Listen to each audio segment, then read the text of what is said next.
Guys आज हम फिर से खेलने जा रहे हैं। आज हमारा वही चैप्टर कंटिन्यू करेंगे। चैप्टर 1 यूरोप, हमारा वही चैप्टर कंटिन्यू करने वाले हैं।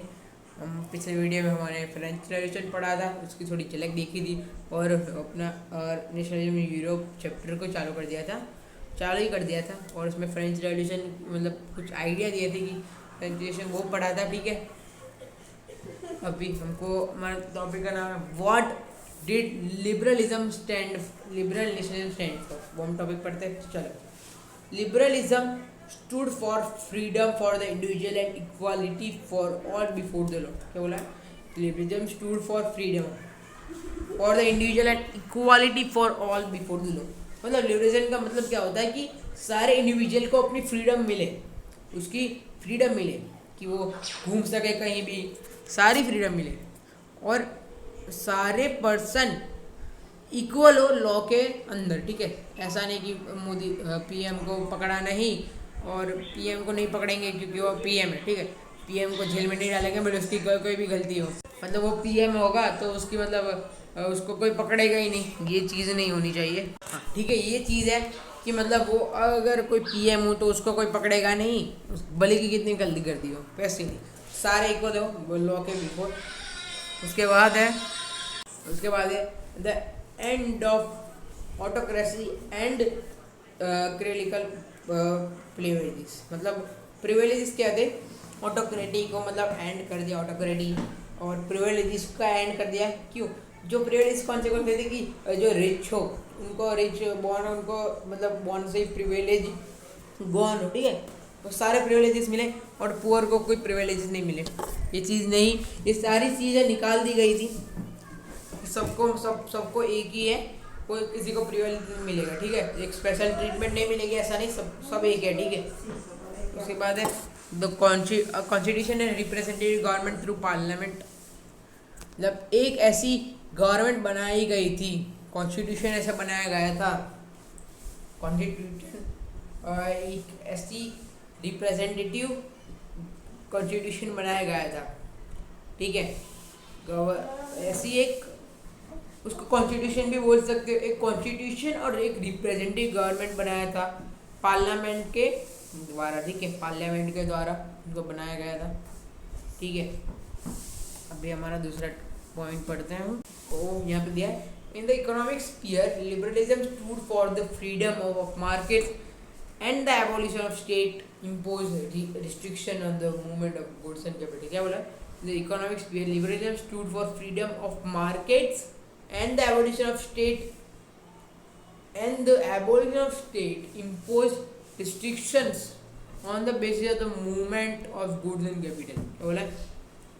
कि इकोनॉमिक स्फीयर में लिबरलिज्म ने क्या किया कि मार्केट्स हो ना, मार्केट यानी कि वो मार्केट नहीं, सब्जी मंडी वाला नहीं, जो मतलब गुड्स का, रॉ मटेरियल्स का, मतलब एक पूरी कम्युनिटी का जो मार्केट हो ना, उनकी फ्रीडम के लिए उन्होंने लिबरलिज्म ने फॉट किया था इकोनॉमिक स्फीयर में। और जो state abolition of state imposed, क्या बोला कि state impose restriction on the movement of goods and capital. ठीक है, जो सारे गुड्स और कैपिटल पे जो रिस्ट्रिक्शन थे वो सारे एबोलिश की गए। ठीक है, ये चीज़ है। फिर है ज़ेल्वरीन एबोलिश टन बैरियर्स। ठीक है, ज़ेल्वरीन आपको पता होगा, ज़ेल्वरीन आया था, ज़ेल्वरीन एबोलिश जो बैरियर्स थे बहुत सारे। क्या बोला यहाँ पे कि ज़ेल्वरीन एबोलिश टैरिफ बैरियर्स यानी कि जो मतलब ऊपर पड़ा कि मार्केट के और जो गुड्स और कैपिटल पे रिस्ट्रिक्शन, वो सारे बैरियर एबोलिश करके reduce the number of currency to and promoted a network railway to stimulate mobility. हाँ, तो करेंसी भी डिक्रीज की गई थी ताकि मतलब कम से अच्छे से दाम में सब बिक पाए और सब अच्छे काम हो पाए करेंसी की हेल्प से। बोला है कि रेलवे का नेटवर्क बनाया गया, रेलवे बनाएगी उसका नेटवर्क और अच्छा से अच्छा किया गया ताकि इंपोर्ट और एक्सपोर्ट ज़्यादा हो, इसलिए। न्यू कंजर्वेशन आफ्टर 1850, ये क्या बोला है? न्यू कंजर्वेशन आफ्टर 1850 पढ़ते हैं। believed that established institution of state and society should be preserved with the changes enacted by Napoleon. बोला है कि believed that established institution of state and society should be preserved with the changes enacted by, मतलब ये बोला है कि ये मानते थे लोग कि ये जो सारा इंस्टीट्यूशन आया स्टेट और सोसाइटी में डेवलपमेंट आया वो नेपोलियन के वजह से ही आया, बोला था। ठीक है, ये सब लोग मानते थे 1815 में कि नेपोलियन चला गया और ये सब मतलब अच्छे से अच्छे से अच्छा सब हमारा डेवलपमेंट करता गया।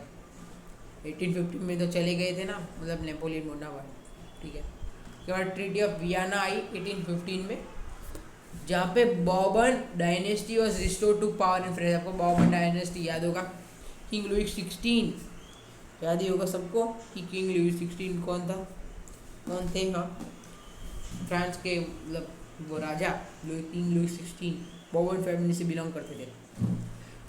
हाँ देखो, ट्रीटी ऑफ 1815 और ट्रीटी ऑफ वियना में क्या हुआ कि Bourbon dynasty was restored to power in France. मतलब अभी फ्रेंच में वापस से ट्रीटी ऑफ वियना आ गई, मतलब बॉर्बन डायनेस्टी के रूल आ गया। ठीक है, ये हुआ था।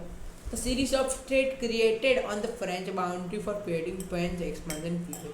A series of state created on the French की बाउंड्री में बड़े बड़े स्टेट बना दिए ताकि कि आगे फ्यूचर में वो लोग फ्रेंच की कैपिटल बढ़ाते जाए, एक्सपांड करे। वो स्टेट बनेंगे ना फ्रेंच के बॉर्डर पे, तो मतलब वहाँ पे आर्मी बनेगी वहाँ पे कि ठीक है, वहाँ पे आर्मी फ्रेंच अभी बॉर्डर पे बनाएंगे तो स्टेट बड़े बड़े, तो फिर क्या होगा, आर्मी चाहिए बनेगी ताकि सारे नए मतलब उसके आगे के देश में जाके अपना स्टेट खड़ा कर सके। इसलिए फ्यूचर में वो एक्सपांड कर पाए ना, अपने पूरी कैपिटल अपनी पूरी बाउंड्री एक्सपांड कर पाए, इसलिए फ्रेंच ने अपनी बाउंड्री पे स्टेट लगा दिए, मतलब स्टेट बना दिए बड़े बड़े। German confederation was left untouched. ठीक है, ये main intention was to restore the monarchy that had been overthrown by Napoleon. क्या बोला है, main intention was to restore the monarchies that had been overthrown. मतलब नेपोलियन ने क्या किया कि जो मोनार्की के आइडिया थे वो सारे मतलब उसने निकाल दिए पूरे। ठीक है, ये बोला है। उसके बाद है रेवोल्यूटर्स के बारे में बताया है। Accomodate to oppose monarchical form that had been established after the Vienna Congress and to fight for liberty and freedom। क्या बोला है, ये हमारी स्टेटमेंट है। हम नीचे बोलते हैं जिसूफ मैंजीना बहुत अच्छा बंदा था। उसके सारे आइडियाज बहुत अच्छे होते थे। वो उसकी मतलब पढ़ते हैं कि वो कहाँ पे बॉर्न हुआ है, वो पढ़ते हैं। बॉर्न इन जियोना इन 1807। ठीक है, जिसूफ मैंजीना 1807 में जियोना में बॉर्न हुए थे। A member of the secret society of Carbonari नाम की जगह पे एक सीक्रेट सोसाइटी के वहाँ के वो मेंबर थे। Founded Young Italy in Marseilles. उन्होंने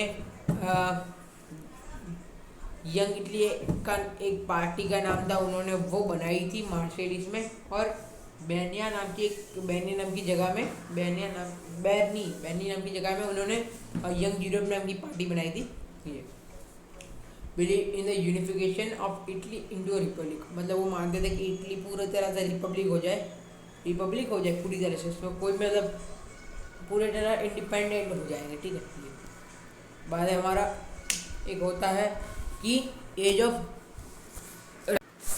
रेवोल्यूशन ही हम पढ़ने जा रहे हैं, जो 1830 से 1848 में हुआ था, वो पढ़ेंगे। इन जुलाई 1813 Bourbon kings of France were overthrown and a constitutional monarchy was established। मतलब बॉर्बन किंग्स ऑफ, वो पता होगा कि फ्रांस में क्या हुआ था कि बॉर्बन फैमिलीज के मतलब जो मोनार्की रूल था वो हटा दिया था और कॉन्स्टिट्यूशन मोनार्की आ गई थी। मतलब कॉन्स्टिट्यूशन आया उसके साथ साथ मोनार्की तो रही, उसके साथ साथ कॉन्स्टिट्यूशन ऐड कर दिया, यानी कि कॉन्स्टिट्यूशन मोनार्की आगे कुछ बेहतर तो होगी।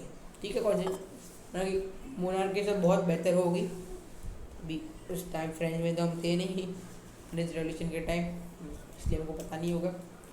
आगे बढ़ते हैं। Belgium broke away from the United kingdom of the Netherland, ठीक है, मतलब बेल्जियम ब्रोक अवे मतलब बेल्जियम को निकाल दिया गया, कहाँ से, United kingdom of the Netherland से, ठीक है, United kingdom of the Netherland से उसको निकाल दिया गया, ये चीज़ है। उसके बाद Greek which had been a part of Ottoman empire since the 15th century struggle for independence, मतलब ग्रीस आपको पता है ऑटोमन एम्पायर जहाँ पे था, ऑटोमन एम्पायर का जो पार्ट था और 15th सेंचुरी तक उसको अपने इंडिपेंडेंस के लिए बहुत लड़ना पड़ा। देखो फ्रेंच रेवोल्यूशन के बाद, उसकी इंडिपेंडेंट के बाद सबके अंदर आइडिया जाएगा कि हमको इंडिपेंडेंस चाहिए, हमको इंडिपेंडेंस चाहिए, इसलिए उन्होंने बहुत स्ट्रगल किया।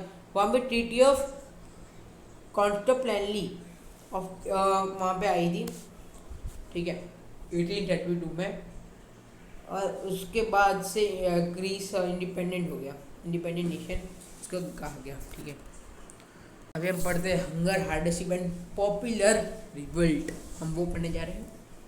इन most country there were more seekers of jobs than employment, भी देखो क्या बोला, more seekers of job than employment, मतलब जॉब सीकर्स यानी कि जॉब लेने वाले सबसे ज़्यादा होते हैं, हमारी मतलब जॉब ले लेते हैं हमसे एम्प्लॉयमेंट से, ठीक है। ये population from rural areas migrate to the cities to live in the overcrowded slums, क्यों, मतलब रूरल एरियाज में एकदम शांत जगह से लोग माइग्रेट कहाँ हुए, ओवरक्राउडेड स्लम्स में जाने के लिए, मतलब cities to live in, migrate to the cities, मतलब सिटीज में और बहुत सारी स्लम्स थी जहाँ पे एकदम ओवरक्राउडेड, बड़ी बड़ी बहुत सारा क्राउड था, वहाँ पे लोग ट्रांसफर हुए।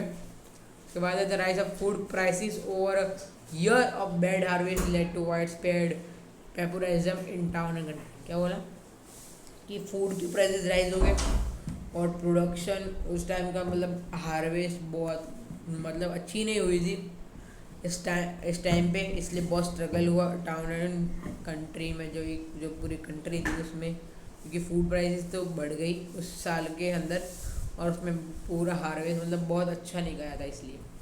उसके बाद 1814 the population of French came out, roads and Louis Philippe was forced to flee and national assembly proclaimed a republic, क्या बोला था 1848 में क्या हुआ, जो पेरिस गेम आउट, मतलब पेरिस की जो पॉपुलेशन थी वो रोड पे आ गई, ठीक है, पुअर हो गई पूरी तरह से, वो रोड पे आ गई, इसलिए उसके बाद क्या किया कि लुइस फिलिपी, तो उनको लुइस फिलिपी की वजह से ये सब हुआ, इसलिए उन्होंने लुइस फिलिपी को निकाल दिया वहाँ से।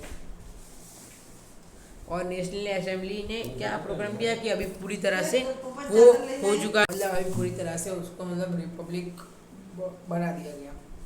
उसके बाद 1848 weavers in Silesia led revolt against contractors, क्या बोला 1845 में जो सेलेसिया नाम की जगह में जो वीवर्स थे उन्होंने भी अपना मतलब एक मतलब उन्होंने स्ट्रगल किया, एक रेवोल्यूट एक्ट, कॉन्ट्रैक्टर्स थे ना वहाँ के जो वीवर्स उन्होंने क्या किया, कॉन्ट्रैक्टर के अगेंस्ट एक रेवोल्यूट एक्ट किया कि वो जीत पाए, ठीक है। उसके बाद यहाँ पे 1848 the revolution of the liberals, हमको दिया हम पढ़ते हैं। The revolution was led by educated middle class who combined their demand for constitution with national unification, क्या हुआ कि जो पूरा जो मतलब रेवोल्यूशन हुआ ना वो किसने लड़ा था, एजुकेटेड मिडिल क्लास ने, इसलिए मतलब बहुत अच्छे से लड़ा होगा, सारी डिमांड्स को उन्होंने लिया होगा और कॉन्स्टिट्यूशन मतलब बहुत अच्छे से बन गया होगा, ठीक है, क्योंकि एजुकेटेड मिडिल क्लास ने भाई लड़ा था, एजुकेटेड थे वो कि वो लड़ पाए अच्छे से, इसलिए वो बढ़िया थी। फ्रैंकफर्ट पार्लियामेंट, फ्रैंकफर्ट नाम की जगह की पार्लियामेंट के बारे में बात की हम पढ़ते हैं। On 18 May 1848 members of political association elected 831 representative who took their place in the Frankfurt parliament, मतलब उन्होंने 1848 में क्या किया, जो मेंबर्स थे ना वहाँ के मेंबर्स थे ना, उन्होंने क्या किया, मतलब वहाँ के जो मेंबर्स थे ना फ्रैंकफर्ट के, उन्होंने क्या किया कि 831 रिप्रेजेंटेटिव को उन्होंने इलेक्ट किया था, ठीक है। 1831 में उन्होंने 1848 में उन्होंने मतलब इलेक्ट किया और पार्लियामेंट में 831 मेंबर्स को इलेक्ट किया, ठीक है। उसके बाद है आगे, place in the Frankfurt parliament convened in the church of the Saint Paul and drafted a constitution to the for the German nation. उसके बाद वहाँ पे जर्मन मतलब कॉन्स्टिट्यूशन बना फ्रैंकफर्ट में, पार्लियामेंट में 831 मेंबर्स ने एक कॉन्स्टिट्यूशन बनाया जर्मन नेशन के लिए, ठीक है, for the German nation, German nation के लिए कॉन्स्टिट्यूशन बनाया। बाद it was oppose by king of Prussia and also lost its social basis as no rights were given by to workers and women. मतलब ये किंग ऑफ प्रूशिया थे ना, उन्होंने पूरी तरह अपोज किया। क्यों? क्योंकि वहाँ के जो वर्कर्स थे और वुमेन थे उनको कोई राइट नहीं मिला, कोई राइट नहीं दिया गया फ्रैंकफर्ट में, उसके कॉन्स्टिट्यूशन बना तब, तो इसलिए किंग ऑफ पर्शिया ने उसको पूरी तरह से अपोज कर दिया। उसके बाद है it force the autocratic monarch to introduce some changes, serfdom and bonded labour was abolish. हाँ देखो, जो मोनार्की तो चली गई थी ना, उसके बाद क्या किया कि सेल्फडॉम यानी बॉन्डेड लेबर्स यानी कि फोर्स लेबर्स को उन्होंने पूरी तरह अवॉइड कर लिया कि ऐसा नहीं कि अभी फोर्स लेबर ही काम करे, उनको फोर्सफुली काम करने भेजे। फोर्स बॉन्डेड लेबर का मतलब ये होता है कि फोर्सफुली जिनको काम करने भेजे उस बॉन्डेड लेबर कहलाते थे, अभी वो पूरी तरह एबोलिश हो चुका है। उसके बाद है Hungary were granted more autonomy, ठीक है, ये आपको हंगरी नाम की जगह है ना, मतलब वहाँ को ऑटोनॉमी ग्रांटेड कर दिया था।